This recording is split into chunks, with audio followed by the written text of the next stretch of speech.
Kas šiame buteliuke? Ogi energoinformacinis paketas. Energoinformacinis paketas tai augalo protas, augalo sąmonė, augalo charakteris, augalo siela vienam buteliuke. Viskas, kas vertingiausia, egzistuoja augale, sudėta energoinformacinėme lygmenyje. Paketas informacijos ir energijos.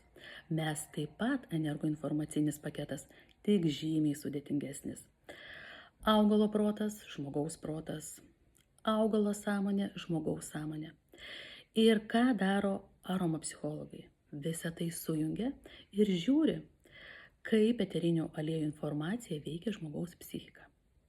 Tad patyrinėti apie tai kviečiu tave į aromapsichologijos kursus, kurie startuoja jau birželio 19 dieną. Kviečiu tave ir laukiu prisijungiant.